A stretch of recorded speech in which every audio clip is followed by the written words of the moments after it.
Welcome to the final vlog of Phuket. हम यहाँ पे करेंगे आज काफ़ी island hopping and some more city and temple visits, so get ready.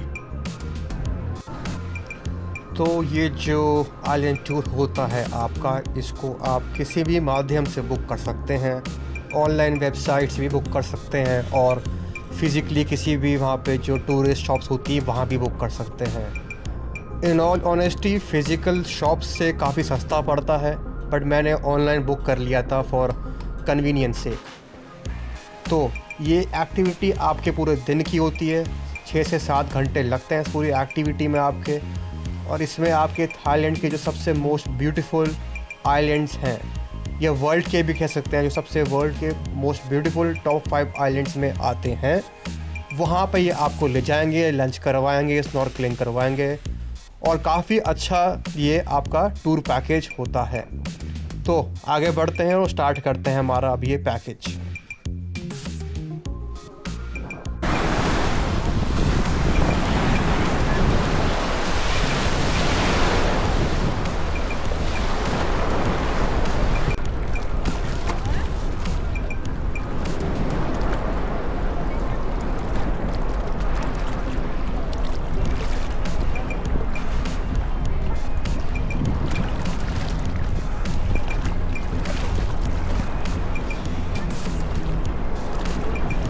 तो ये हमारा पहला आइलैंड है जिसका नाम है बैम्बू आइलैंड, या अगर वहाँ की भाषा में कहें तो फो माई फाई आइलैंड। एक कमाल की बात ये है यहाँ पे कि यहाँ पर कोई बैम्बू नहीं उगता है, बट एक मिस ट्रांसलेशन से यहाँ पे जो एक कैजुरोनिया ट्री करके उगता है उसको रॉन्गली रेंडर्ड किया गया एज अ बैम्बू, तो इसलिए उसको यहाँ का नाम बैम्बू आइलैंड दिया गया है।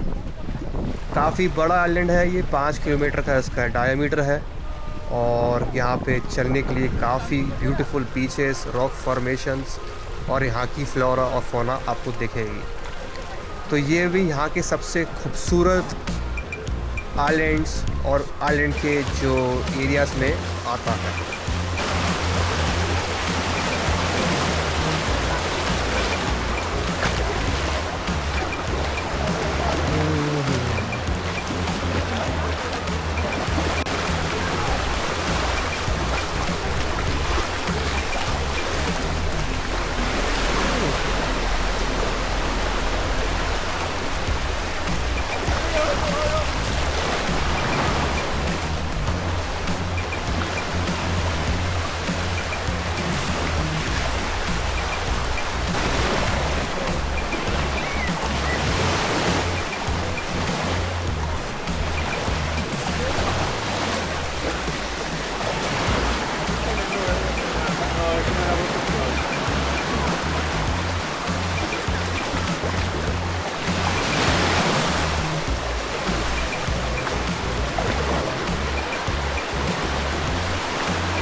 तो एक और चीज़, यहाँ पे आप 2 माध्यम होते हैं ट्रांसपोर्टेशन के लिए।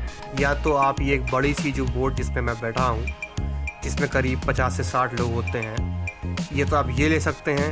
ये दूसरा ऑप्शन होता है आपका वुडन बोट, पर वह वुडन बोट जो होता है वो थोड़ा एक्सपेंसिव होता है, बिकॉज उसमें खाली 4 से 5 लोग होते हैं और वो ट्रिप की कॉस्ट काफ़ी बढ़ा देता है। तो इस स्पॉट में अब हम स्नॉर्कलिंग करने आए हैं। ये स्नॉर्कलिंग के बाद मैं फुटेज बना रहा हूँ। पानी का रंग बहुत ही टर्कोइज था और चीज़ें आपको बहुत दिखती हैं यहाँ पे। Baby sharks, octopus, squids, tortoise, सब कुछ मुझे तो दिखा ही है। मैं लकी था, अगर आप लकी हो तो शायद से यहाँ पे आपको स्टिंगरे भी दिख सकती है।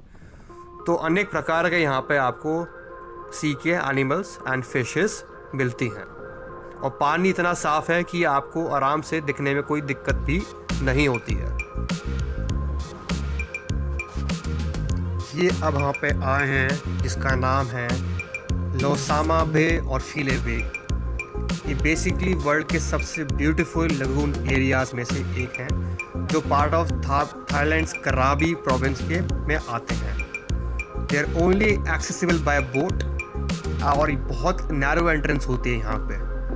तो और जो आपको जो क्लिफ्स देख रहे हैं यहाँ पे सारे जो इतने यूनिक क्लिफ्स हैं, ये बेसिकली लाइमस्टोन क्लिफ्स हैं। ये माना जाता है काफ़ी पुराने हैं, ये like around 40 million years ago form हुए थे। और जब हम गहराई की बात करते हैं तो करीब 20 मीटर तक डीप है। ये माना जाता है कि ये जो बे और लगून एरिया है ये as an offering to Buddha, जहाँ पे लोग रिलैक्स करने और डे ड्रीम करने आते हैं। और जहाँ तक बात करते हैं नाइट डाइविंग की या डे डाइविंग की, तो यहाँ पे भी आप डाइविंग कर सकते हैं, अलाउड होती है, बट अगेन परमिशन चाहिए होती है बिकॉज ये काफ़ी प्रोटेक्टेड और एनिमल के रिजर्व्ड एरियाज़ में आते हैं।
ये अब हम आए हैं जिसका नाम है वाइकिंग केव, ये यहाँ की भाषा में कहें तो थाम्फायानाक। इसका निकनेम दिया गया है वाइकिंग बिकॉज यहाँ पे जो पेंटिंग है यहाँ की दीवारों पे दे रिसेंबल स्कैंडिनेवियंस वाइकिंग लॉन्ग शिप्स।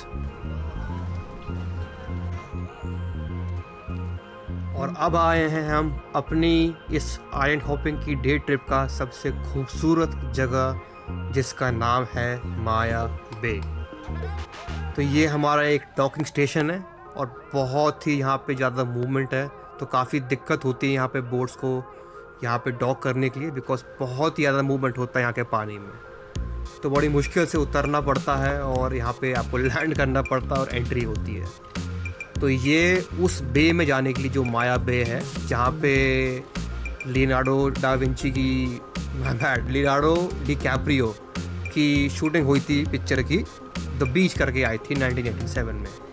तो उसके कारण ये जगह काफ़ी फेमस हो गई है। तो उस बे में जाने या जो बीच है वहाँ जाने के लिए ये एक्सेस पॉइंट होता है जो काफ़ी नैरो होता है। तो ये भी आपके क्रावी प्रोविंस का पार्ट होता है जहाँ पे कोई डेवलपमेंट और कुछ सड़क बनाना अलाउड नहीं है बिकॉज ये प्रोटेक्टेड रिजर्व्ड एरिया है। ये जो बीच है ये आप अगर आप बे कह लें बीच कह लें, इस चारों तरफ से अगेन टॉल लाइमस्टोन क्लिफ से घिरा हुआ है और पानी यहाँ का इतना टर्कोइस है कि आप सब कुछ देख सकते हैं। ये जगह it's reserve for baby black tip reef sharks. तो यहाँ पे उनकी नर्सरी होती है, यहाँ पे उनकी ब्रीडिंग होती है, इसलिए वहाँ जाके उस बे में या उस बीच पे जाके आप स्विमिंग नहीं कर सकते हैं।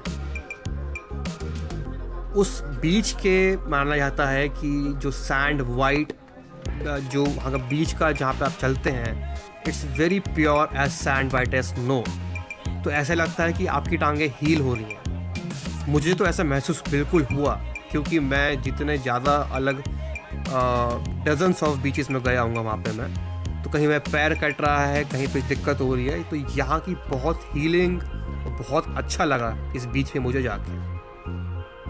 जहाँ तक बात करते हैं वर्ल्ड के मोस्ट ब्यूटीफुल बीचेस, तो हाँ, Maya bay after being shot the movie the beach जो लियोनार्डो की आई थी, ये वर्ल्ड के मोस्ट ब्यूटीफुल बीचेस में आ जाता है। और अगर आप अभी आप आगे देखेंगे मैं ऐसा क्यों कह रहा हूँ।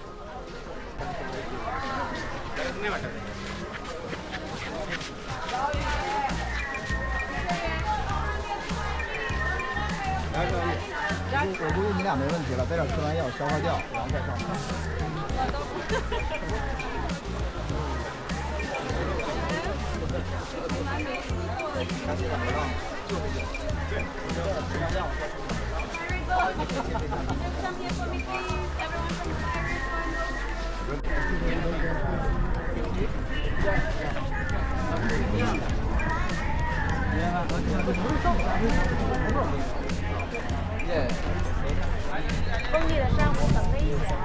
Yeah, that's fine. So, 3:45.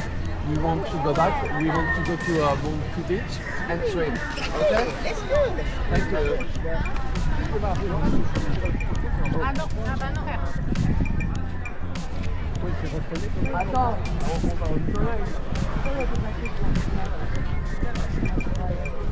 Parce que maintenant qu'il est trop gros.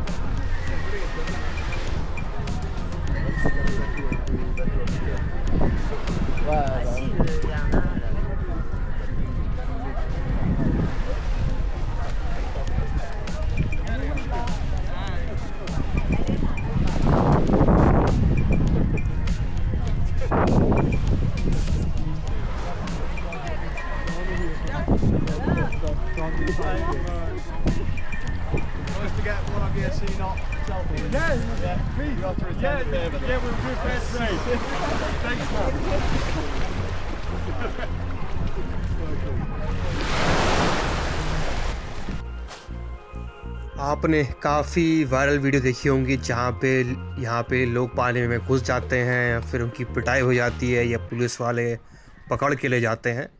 तो ये काम बिल्कुल ना करें, इज्जत करें यहाँ पे यहाँ की लोगों की, कल्चर की और वाइल्ड लाइफ की। तो इस पानी के अंदर आपको स्विमिंग करना अलाउड नहीं है, तो ना जाएं उसमें तैरने के लिए। दूर से देखें और इन्जॉय करें। मेरे सामने ही 2 लोगों का मैंने देखा जो पानी में चले गए और फिर एकदम से किसी ने सायरन बजाया और फिर पुलिस पकड़ के ले गई। वो इस लायक भी हैं और उनकी पिटाई भी अच्छे से होनी चाहिए। तो ये गलत काम आप कृपा करके ना करें।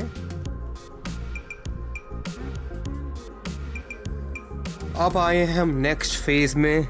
तो उस डे ट्रिप आइलैंड हॉपिंग से लौटने के बाद मैं रात में आया हूँ यहाँ पे वत चलोंग टेम्पल फेस्टिवल में। यहाँ का मुझे बिल्कुल आइडिया नहीं था, मैंने बिल्कुल रिसर्च नहीं करी थी। मैंने काफ़ी दोस्त बनाए वहाँ पे, तो मेरे वहाँ पे 1-2 दोस्त लोग थे बने जिनके साथ मैं यहाँ पे इस फेस्टिवल को अटेंड करने आया हूँ। उन्होंने ही मुझे कहा कि काफ़ी अच्छा होता है, तो हमने कैब ऐप साथ करी और यहाँ पे आ गए। तो एवरी ईयर यहाँ पे वाचलोंग फेस्टिवल होता है। ये बेसिकली फूकेत में आपके पतोंग एरिया के पास में 1 घंटा दूर रास्ता है और 8 से 10 दिन यहाँ पे during the Chinese new year काफ़ी अच्छा चलता है। तो यहाँ पे काफ़ी काम होता है, लोग एज अ प्रेयर, वर्शिप और अपनी कामनेस के लिए भी आते हैं। काफ़ी कैंडल्स लगाते हैं, इंसेंस स्टिक्स, लोटस फ्लावर्स। और यहाँ पे सारे टेम्पल्स ये बुद्धिज़्म से इंस्पायर्ड है, तो सारे बुद्धिस्ट स्टैचूज़ और वहाँ पे उनकी पूजा होती है। और जहाँ तक बात करते हैं मार्केट के, जैसे आप देख पा रहे हैं, तो मार्केट बहुत ही गजब का होता है। सारे की सारी चीज़ें खाने पीने की, जो पूरे थाईलैंड के जितने भी प्रोविंस स्टेट्स हैं, हर जगह की खाने की चीज़ यहाँ पे आपको मिलती है। तो यहाँ पे उस चीज़ का आप अनुभव कर सकते हैं। तो आगे बढ़ते हैं और अनुभव करते हैं इस सब फेस्टिवल को।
prayer flag. Prayer.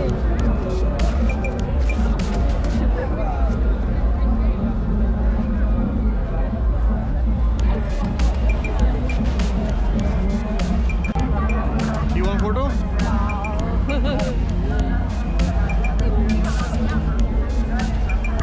Sorry.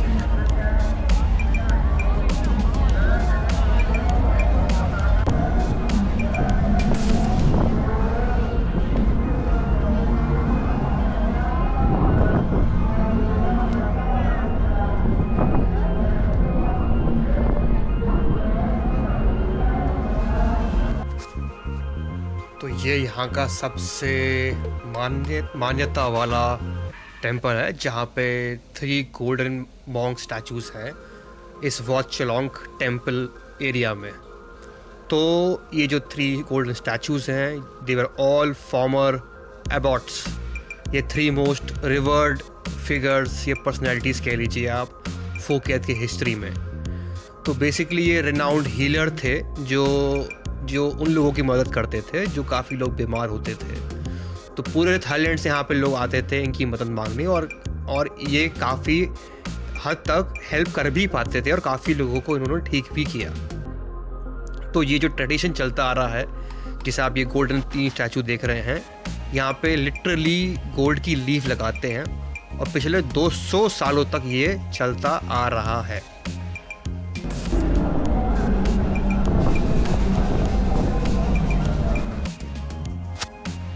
तो ये जगह अनुभव करने के बाद मैं आपको एक चीज़ ज़रूर रिकमेंड करूँगा। भले ही आप मेरी तरह सोलो ट्रैवलिंग कर रहे हैं as a backpacker, hostel type solo traveller, या आप कर रहे हैं फ्रेंड्स फैमिली के साथ, तो अपार्ट फ्रॉम विजिटिंग द जो आपके बीचेस हैं या बहुत कमर्शलाइज प्लेसेस हो गई, उसके अलावा आप लोकल लोगों से दोस्त बनाएं। उससे फ़ायदा ये मिलता है कि वहाँ के लोगों के बारे में, कल्चर के बारे में, हिस्ट्री के बारे में पता चलता है आपको। और अगर आपके अच्छे दोस्त बनते हैं, अगर आपकी अच्छी केमिस्ट्री बनती है, जैसे मेरी बनी है, तो वो आपको घुमाते भी ऐसी जगह पे हैं जहाँ के बारे में आपको बिल्कुल आइडिया नहीं है, कि बताते वहाँ के बारे में। तो डेफिनेटली पूरा इमर्स हुए कल्चर के अंदर, ताकि आपको वहाँ का मैक्सिमम आप एक्सपीरियंस कर पाएँ और समझ पाएँ वहाँ के बारे में।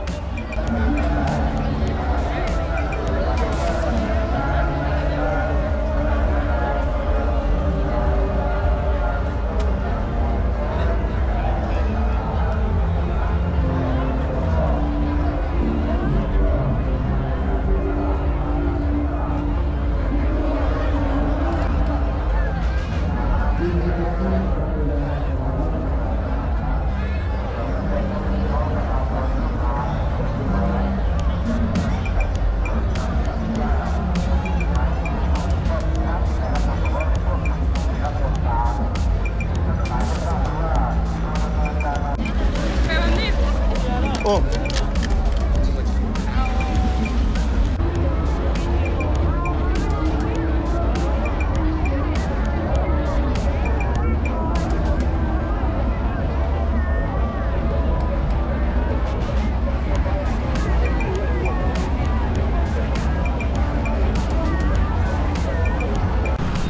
बुद्धा सबसे ऊपर है भैया।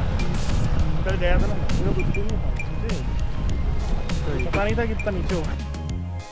अब आए हैं अपने ट्रिप का आखिरी दिन और आखिरी पार्ट, जो फूकेत या कह लीजिए थाईलैंड के सबसे सदर्न मोस्ट पॉइंट में आए हैं, जिसका नाम है प्रोमेथियस केव या एलिफेंट श्राइन। तो ये यहाँ का सबसे फेमस जगह है जो व्यू पॉइंट है, बिकॉज यहाँ पे सबसे कमाल के सनसेट्स, सनराइज़ आपको दिखते हैं, जैसा आप यहाँ पे देख पा रहे हैं।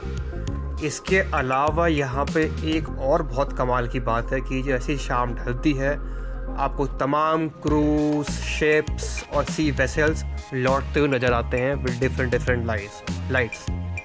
तो वो भी एक सीन, कमाल का सीन होता है, जहाँ पे आराम से आप बैठ के उस जगह को आप एब्जॉर्ब कर सकते हैं और इन्जॉय कर सकते हैं। हाँ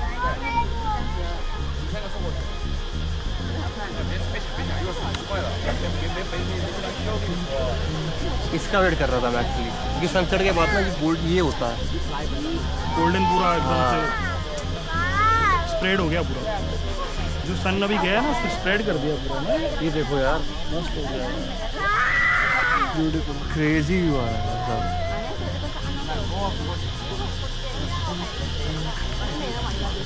आवाज़ सुनना आती है, आवाज़ भी आती है।